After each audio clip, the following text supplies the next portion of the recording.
Well, I've been hearing a lot about guns in the news lately. Oh, assault weapons this, loophole that. Thing is, there's a whole lot of loopholes out there that are struggling along while that gun show loophole's laughing all the way to the bank. Thought I'd put together a video here to shed some light on some of the other loopholes we might want to be aware of. For example, what am I holding here? This is a piece of military hardware. It's got all the attributes of an assault rifle. Pistol grip, bayonet lug. I can attach an assault bayonet right now on video.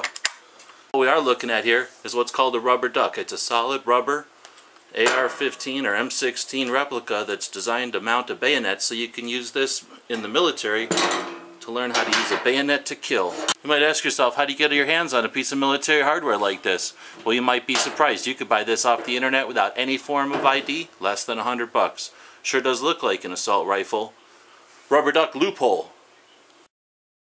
Alright, you might think, but who actually uses a rifle? We already know from FBI statistics that rifles are used less often than hands and feet to commit murder in this country. So let's look at something a little smaller. This looks just like a crank-off, a small version of the AK-47. It's got a detachable magazine, it's got a flash suppressor, and it's got a pistol grip. There's no stock on this. The barrel's too short. This wouldn't even be a legal firearm under the 1934 NFA, but it's airsoft. You can buy this in any store, even online, without any kind of ID. Walk around, rob a bank with it, looks just like a real gun. Air loophole.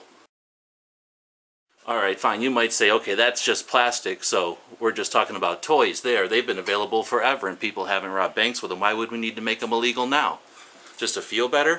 Alright, let's take a look at something that's got real gun parts on it. This has a real barrel, real upper, real collapsible stock, real magazine, high capacity of course, real full auto selector, trigger in the works.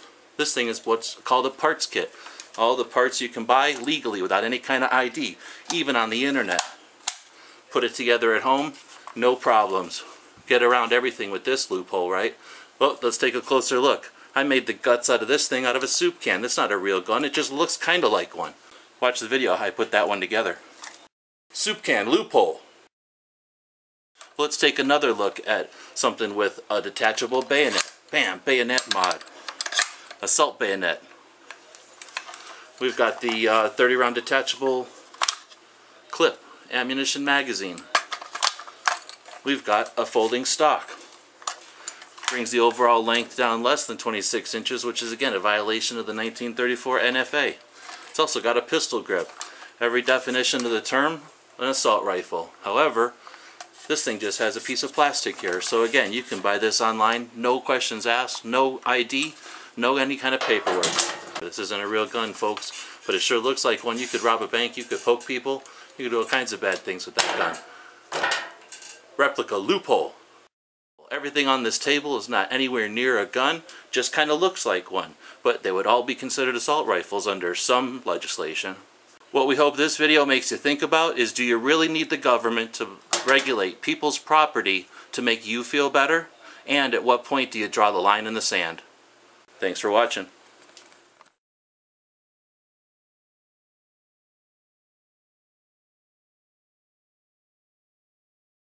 The guys and gals at GunWebsites.com encourage you to take a CCW class every year, practice at least once a month, and carry every day. Thanks for watching GunWebsites.com.